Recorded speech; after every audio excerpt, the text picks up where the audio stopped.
कर्मा को जरूरी निर्देश देकर शार्दुल गांव का एक चक्कर लगाने के लिए निकल पड़ा।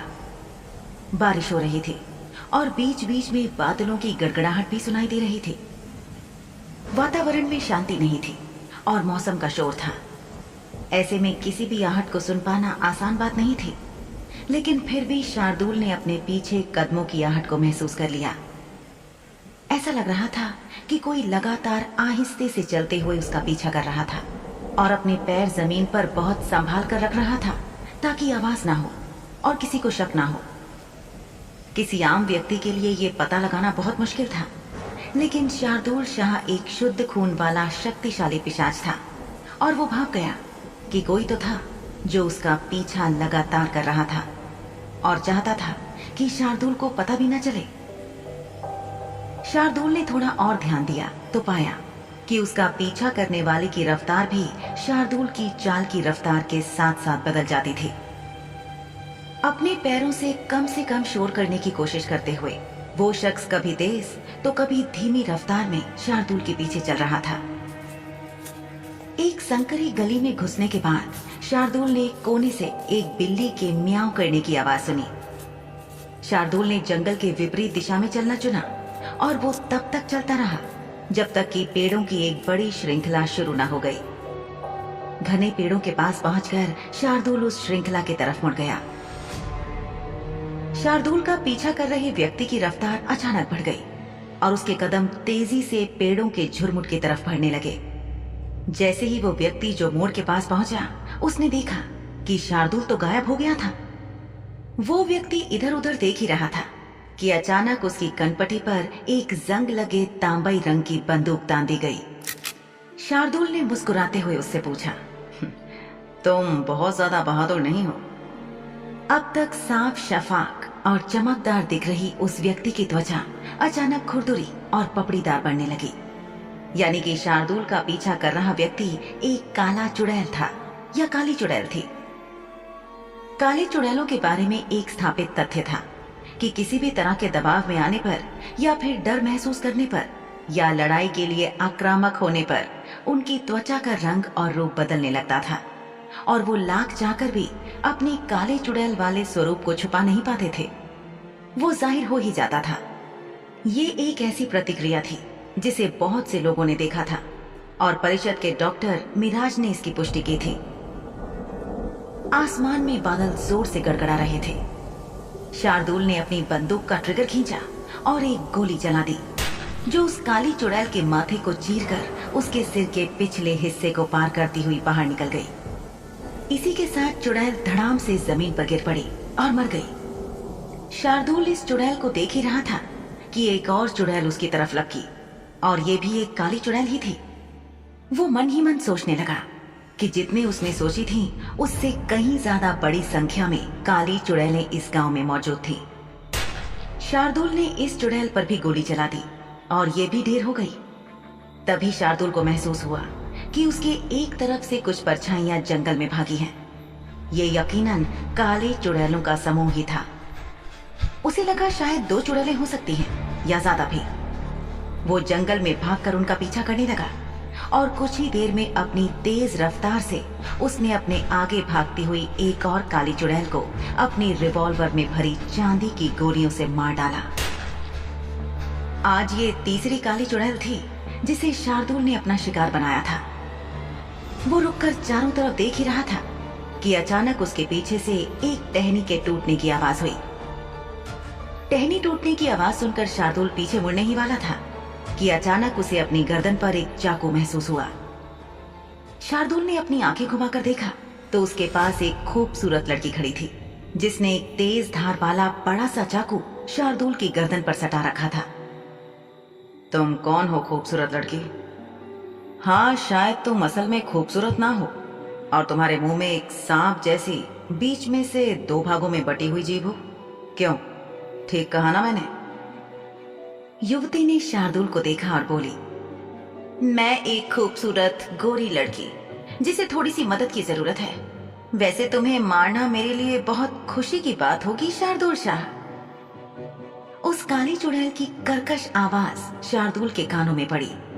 उसने मजबूती से शार्दुल की गर्दन पर अपना चाकू सटा रखा था शार्दुल ने बहुत शांति के साथ उससे पूछा, ओह, तो तुमने मेरे बारे में सुना है? काली चुड़ैल ने शार्दुल के हाथ से उसकी रिवॉल्वर ले ली और इसके बाद वो बोली, अब मैं और क्या कहूं, आप एक बहुत ही लोकप्रिय व्यक्ति हैं, आपको नजरअंदाज करना बहुत मुश्किल है। चुड़ैल की आवाज अचानक बहुत मधुर हो गई, क्योंकि वो काली चुड़ैल के रूप से इंसानी रूप में बदल चुकी थी। घने काले बालों वाली ये खूबसूरत लड़की अब शार्दुल के बगल में खड़ी थी और उसकी भूरी आंखें चमक रही थीं, क्योंकि वो खुश थी कि उसने एक पिशाच को पकड़ लिया है। शार्दुल ने अपने चिर परिचित लहजे में उस चुड़ैल को जवाब दिया, मुझे ये जानकर बहुत खुशी हुई कि तुम्हारा दिमाग भी वैसा ही सोचता है जैसा कि मेरा दिमाग सोचता है। मैं भी यही मानता हूं कि किसी के लिए भी मुझे नजरअंदाज करना बिल्कुल आसान नहीं है। मैं तुम्हारे साथ थोड़ी दिल लगी जरूर करता, लेकिन अभी मेरे पास ज्यादा वक्त नहीं है, इसलिए बिना समय बर्बाद किए मुझे बताओ कि तुम खूबसूरत महिलाएं इस गांव में क्या कर रही हो? क्या किसी मनुष्य के शरीर को खाने आई हो, भूख मिटाने के लिए, या फिर इंसानी बालों का इस्तेमाल करने के लिए यहाँ आई हो, या और ही कोई दिलचस्प सा काम है जो तुम्हारे दिमाग में कुलबुला रहा है, जिसे करने के लिए तुम सब यहाँ आई हो? वो काली चुड़ैल मुस्कुराई और शार्दुल के कान में फुसफुसाते हुए बोली, क्या ये बेहतर नहीं होगा कि मैं सबसे पहले तुम्हें खा जाऊं? फिजूल के मनुष्य को खाने से तो अच्छा ही होगा कि मैं एक पिशाच को खाऊं, क्योंकि एक पिशाच हमेशा एक इंसान से बहुत ज्यादा उपयोगी होता है।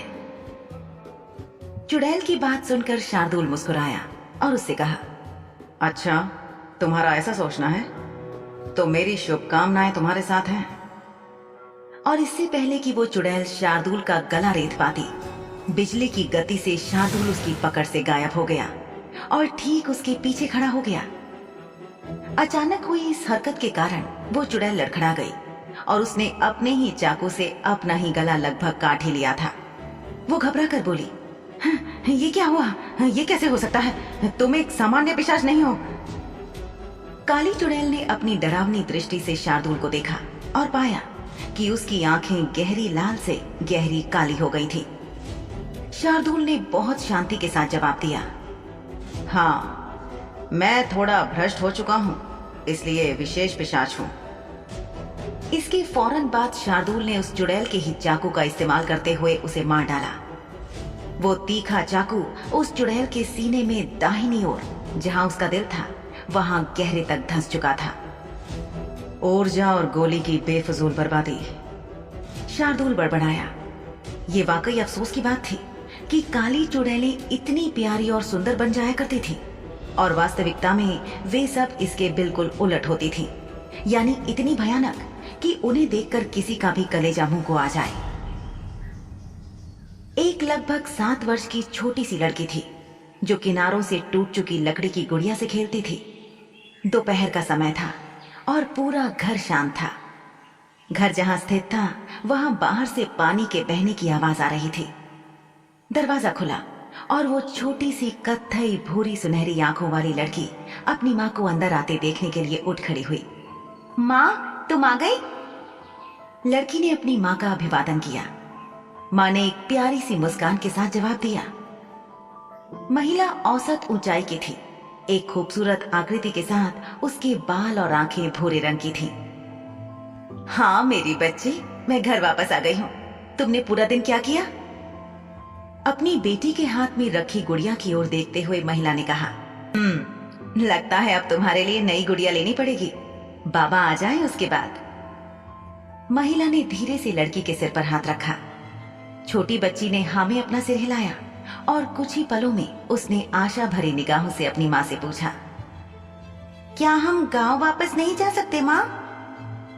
उसकी माँ ने आह भरी, फिर बच्ची को समझाते हुए बोली, हम नहीं जा सकते मेरी बच्ची, वो जगह तुम्हारे पिता के लिए सुरक्षित नहीं है। लेकिन क्यों माँ? माँ की मुस्कान गायब होने लगी। लड़की अपने सवाल पर अड़ी अपनी माँ के जवाब का इंतजार कर रही थी। तभी उन्होंने बाहर से एक आवाज सुनी। लड़की खुशी से उछली और बोली, बाबा आ गए। और फुदकती, उछलती कूदती वो लड़की घर के बाहर चली गई। जहां उसने देखा कि उसके पिता घोड़े के साथ वापस आ रहे हैं। बाबा! लड़की घर के चबूतरे से उछली और उसके बाबा ने उसे अपनी गोद में थाम लिया। बाबा के बाल सुनहरे और आंखें नीली थीं। उनका रूप कोमल और शांत था।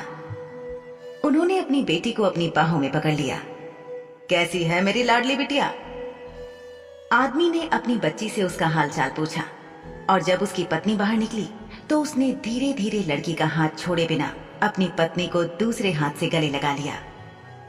फिर अपनी पत्नी का गाल चूमते हुए उससे पूछा, सब ठीक है ना? क्या कोई आया था? महिला ने इनकार में अपना सिर हिलाया और बोली, कोई नहीं आया, यहाँ सिर्फ शिजा और मैं थे। क्या आपकी यात्रा सफल रही? अपने पति के उदास चेहरे को देखकर उसने कहा, कोई बात नहीं, हम मदद के लिए किसी और को ढूंढ सकते हैं। आदमी ने बच्ची को गोद से उठाए हुए ही जवाब में हाँ कहा और घर के अंदर दाखिल हो गया। उसने अंदर आकर घर को निहारा। एक ऐसा घर जो कभी उनके परिवार का गुप्त स्थान था, जिसे मुश्किल समय में ठिकाने के रूप में इस्तेमाल किया जाता था। ये घर घने जंगल में नदी के किनारे पत्थरों से बना था और बाहर से एक छोटी गुफा की तरह दिखता था। ये वास्तव में एक गुप्त ठिकाना था। यह सभ्यता से दूर एक ऐसी जगह थी जहां ये व्यक्ति अपने परिवार को सुरक्षित रख पा रहा था। उस आदमी ने अपनी बेटी को देखा जो उसके चारों ओर खुशी से घूम रही थी, क्योंकि वो काफी दिनों के बाद घर आया था। दरअसल वो एक साथी सफेद चुड़ैल की तलाश में 10 दिनों से अधिक समय से घर से बाहर था। अभी समय बहुत मुश्किल था, क्योंकि चुड़ैलों को ढूंढ ढूंढ कर जलाया जा रहा था और वे सभी भूमिगत हो गए थे और इसीलिए उनमें से किसी को भी खोजना मुश्किल था। मनुष्य और पिशाच चुड़ैलों के खिलाफ उग्र थे और इससे कोई फर्क नहीं पड़ता था कि पकड़ी जाने वाली चुड़ैलें अच्छी थी या बुरी। वे सब केवल चुड़ैलों की मृत्यु चाहते थे। यही कारण था कि सफेद चुड़ैल आदमी ने अपने परिवार को अपने गांव से दूर यहाँ निर्जन स्थान पर रखा था, क्योंकि मनुष्यों में से एक ने उस आदमी पर शक जाहिर किया था।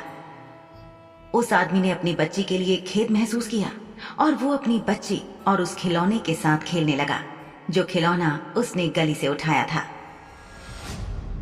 जब रात हुई तो उस आदमी ने अपनी पत्नी से कहा, मुझे लगता है कि तुम्हें शिजा को अपने साथ कहीं दूर ले जाना चाहिए। अब मेरे साथ तुम दोनों बहुत दिनों तक सुरक्षित नहीं रह सकती हो। उसकी पत्नी, जो उसके बाजू पर अपना सिर रख कर लेटी हुई थी, उसका चेहरा देखने के लिए उठी।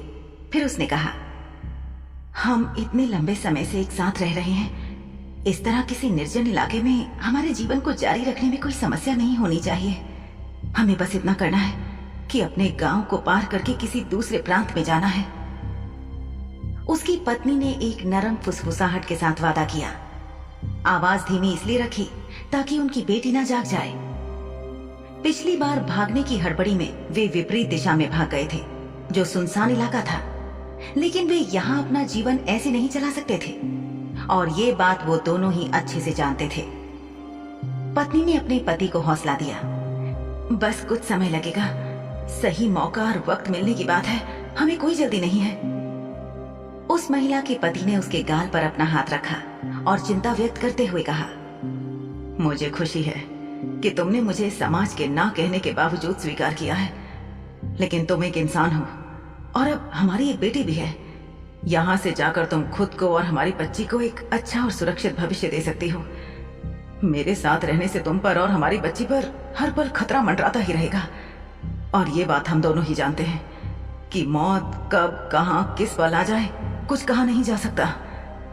अगर तुम हमारी बच्ची को लेकर चली जाती हो तो कम से कम मुझे ये सुकून तो रहेगा कि तुम दोनों सुरक्षित हो। अगर मौत का खतरा किसी दिन मंडराया तो हम दोनों तुमसे पहले उसे अपने ऊपर ले लेंगे।